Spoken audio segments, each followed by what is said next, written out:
Hello dear students, welcome back to organised knowledge channel. और आज की जो वीडियो है उसमें हम डिस्कस करेंगे worksheet number 29 for class 9th, विषय हिंदी है। और ये वर्कशीट आपके लिए 15 सितंबर 2021 के लिए शेड्यूल की गई है। आज की जो वर्कशीट है स्टूडेंट्स, उसमें आपका इस वर्कशीट से एक नया जो है चैप्टर शुरू किया गया है, लहासा की ओर। और ये जो चैप्टर है आपका, ये एक यात्रा वृत्तांत है जिसे राहुल सांकृत्यायन ने लिखा है। ठीक है, यानी वो अपनी यात्रा के बारे में आपको यहाँ पर बताते हैं। सो वर्कशीट शुरू करने से पहले बेटा प्लीज़ चैनल को सब्सक्राइब कर दीजिए, बेल आइकन को प्रेस कर लो ताकि आपको आने वाली वीडियोस की नोटिफिकेशन वो समय से मिल जाएं। So let's start. अब देखिए, जो इस चैप्टर है ये एक यात्रा वृत्तांत है, यानी जिसमें एक यात्रा के बारे में बताया गया है राहुल सांकृत्यायन जी ने। और उन्होंने अपने इस वृत्तांत में अपनी तिब्बत की यात्रा का वर्णन किया है कि वो पहली बार जब तिब्बत गए तो उनका अनुभव वहाँ पर कैसा रहा, वो इसमें आपको बताया गया है। तो 1929-30 के करीब जो है उस समय उन्होंने पहली अपनी तिब्बत की यात्रा की थी। ठीक है, तो आपको ये गद्यांश दिया गया है जिसको पढ़कर प्रश्नों के उत्तर आपको देने हैं। वह नेपाल से तिब्बत जाने का मुख्य रास्ता है। ठीक है, तो नेपाल से तिब्बत जाने का क्या है, मुख्य रास्ता है। जिस रास्ते से जो लेखक है वो जा रहा है, पहले तिब्बत जाने के लिए ऐसे जो है कोई भी नहीं जा सकता था, उस पर रोक थी। इसीलिए जो लेखक है वो भिखारी बनकर जो है वहाँ पर जा रहा है। ठीक है, फरी कलिलपुर का रास्ता जब नहीं खुला था तो नेपाल ही नहीं हिंदुस्तान की भी चीज़ें इसी रास्ते तिब्बत जाया करती थी। तो जिस रास्ते से लेखक जा रहा है वो बताते हैं कि जब ये जो फरी कलिलपुर का रास्ता है जब ये नहीं खुला था तो नेपाल ही नहीं हिंदुस्तान की भी चीज़ें इसी रास्ते से तिब्बत जाया करती थी। तो जो लेखक है वो नेपाल के रास्ते से कहाँ जा रहे हैं, नेपाल के रास्ते से तिब्बत, नेपाल होते हुए फिर वो आगे तिब्बत जा रहे हैं।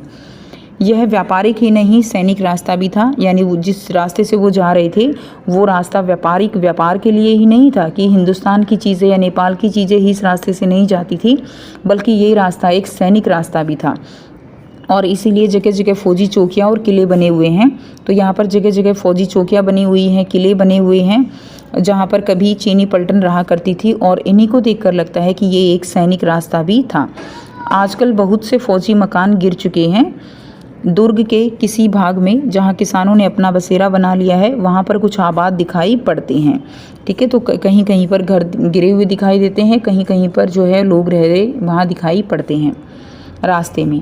ऐसा ही परित्यक्त एक चीनी किला था। हम वहाँ चाय पीने के लिए ठहरे। तो वहाँ पे एक किला था, चीनी किला, जहाँ पर लेखक जो है वो चाय पीने के लिए ठहरा। तिब्बत में यात्रियों के लिए बहुत सी तकलीफ़ें भी हैं और कुछ आराम की बातें भी। ठीक है, वहाँ जाति पाति छुआछात का सवाल ही नहीं है कि वहाँ पर जाति पाति और छुआछात जो है वो नहीं है।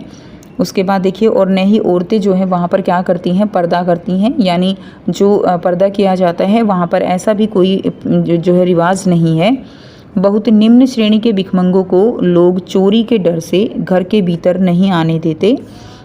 तो वहाँ पर लोग जो है एक दूसरे की बहुत ज़्यादा हेल्प करते हैं। जो बहुत ही निम्न श्रेणी के भिखमंगे हैं, ठीक है, वहाँ पर लोग उनको केवल चोरी के डर से अंदर नहीं आने देते हैं, नहीं तो आप बिल्कुल घर के भीतर चले जा सकते हैं। ठीक है, तो यहाँ पर जो लेखक हैं वो एक बौद्ध भिक्षु हैं। जो भिक्षु हैं वो, उनका नाम जो है सुमति है, और उनके साथ जो है वो अपनी यात्रा कर रहे हैं। और वो यहाँ पर बताते हैं कि यहाँ के लोग बहुत ज़्यादा जो है सहायता करते हैं, और जो बहुत ही निम्न श्रेणी के भिखमंगे हैं केवल उन्हीं को घर के अंदर आने से जो है वो नहीं आने देते चोरी के डर से, नहीं तो आप जो है बिल्कुल घर के भीतर जा सकते हो। ठीक है, तो ये आपका गद्यांश था। अब आपको यहाँ पे कुछ प्रश्न दिए गए हैं जिनका आंसर आपको करना है। लेखक कहाँ की यात्रा के लिए निकला? तो लेखक बच्चों कहाँ की यात्रा के लिए निकला? तिब्बत, लंदन, नेपाल या भारत? तो लेखक वो तिब्बत की यात्रा के लिए निकला। क जो है इसका आंसर हो जाएगा। फर्स्ट प्रश्न आप यहाँ से लिख लेंगे। उसके बाद देखिए प्रश्न 2, 3, 4 और उसके बाद प्रश्न 5 जो है, और 6 आपको यहाँ पे मूल शब्द और प्रत्यय को अलग करना दिया हुआ है। तो ये प्रश्न हम डिस्कस करेंगे।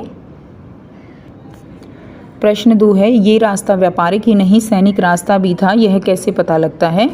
तो हमने अभी पढ़ा, रास्ते में जगह जगह फौजी चौकियां और किले बने हुए हैं जिनमें कभी चीनी पलटन रहा करती थी। आजकल बहुत से फौजी मकान गिर चुके हैं। इन्हें देखकर लगता है कि ये रास्ता सैनिक रास्ता भी था, कि यहाँ से सैनिक भी जो है वो जाते थे, केवल व्यापार के लिए ये नहीं था। नेक्स्ट देखिए, प्रश्न 3 है, तिब्बत में यात्रियों के लिए आराम की बातें थी। कौन कौन सी बातें जो है, क्या आराम की बातें थी?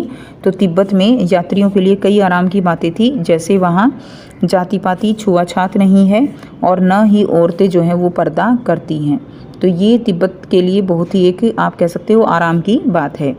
नेक्स्ट देखिए, प्रश्न 4 है, बहुत निम्न श्रेणी के भिखमंगों को लोग किस डर से घर के भीतर नहीं आने देते थे? तो छुआछूत के डर से, चोरी के डर से, जाति के डर से या मारपीट के डर से? तो बहुत निम्न श्रेणी के जो भिखमंगे हैं उनको लोग चोरी के डर से जो है घर के भीतर नहीं आने देते थे। तो ये जो है आपका ख आंसर हो जाएगा। नेक्स्ट देखिए, प्रश्न 5 है, आपने भी कभी कोई यात्रा की होगी, उसमें आपने किन किन कठिनाइयों का अनुभव किया, विस्तार से लिखिए। तो आपने अगर कहीं पे भी यात्रा की है तो आपको कौन कौन सी कठिनाइयों का सामना करना पड़ा वो आपको यहाँ पर लिखना है। तो हमने जो है यहाँ पर उदाहरण के लिए लिखा है, आप जैसा चाहो वैसा आंसर लिख सकते हो। हमने मनाली की यात्रा की है और हमने सामान चोरी की समस्या का सामना किया है। जब हम वहाँ पहुँचे तो एक जगह ज़्यादा भीड़ थी और हमारा बैग जो है वो क्या हो गया, चोरी हो गया, और साथ ही बारिश आने लगी, इसलिए बहुत जो है क्या हुई, मुश्किल हुई। नेक्स्ट देखिए, प्रश्न 6 दिया गया है, व्यापारिक शब्द में से मूल शब्द और प्रत्यय को अलग करना है। मूल शब्द क्या होते हैं, जिनका अपना एक अर्थ होता है, और प्रत्यय होते हैं, प्रत्यय यानी जो शब्द के जो मूल शब्द है उसके अंत में लगकर उसका जो अर्थ होता है वो बदल देते हैं, उनको हम प्रत्यय कहते हैं। और उपसर्ग क्या होते हैं, जो मूल शब्द के आगे लगते हैं और उनका अर्थ बदलते हैं, उनको हम उपसर्ग कहते हैं। सो यहाँ पे मूल शब्द और प्रत्यय को अलग करना है। तो देखिए ऑप्शन दिए गए हैं, व्यापार प्लस क, ठीक है, व्यापारिक है ना, तो ख दिया गया है व्यापार प्लस इक, ग दिया गया है व्यापारी प्लस क, और घ दिया गया है व्या प्लस पारिक। तो इसमें सही आंसर जो आपका होगा, सही आंसर हो जाएगा आपका व्यापार प्लस इक, ठीक है। व्यापार प्लस इक को जब आप जोड़ते हो तो क्या बनता है, ये बन जाता है व्यापारिक, ठीक है। तो इस तरह से आप मूल शब्द और प्रत्यय को अलग कर सकते हो। तो ये थी बच्चों आपकी आज की हिंदी की वर्कशीट, जिसमें हमने राहुल सांकृत्यायन द्वारा जो लिखित उनका वृत्तांत है, यात्रा वृत्तांत, उसको हमने आज इस वर्कशीट से शुरू किया और हमने उसको पढ़ा। सो आई होप सभी स्टूडेंट्स को वर्कशीट क्लियर है। कोई भी डाउट है बच्चों तो आप कमेंट सेक्शन में कमेंट करके पूछ सकते हो। वीडियो अच्छी लगी तो प्लीज़ लाइक कर दीजिए, शेयर कर दीजिए और चैनल को भी सब्सक्राइब कर दीजिए। So thanks for watching. मिलते हैं नेक्स्ट वीडियो में नेक्स्ट वर्कशीट के साथ। Take care.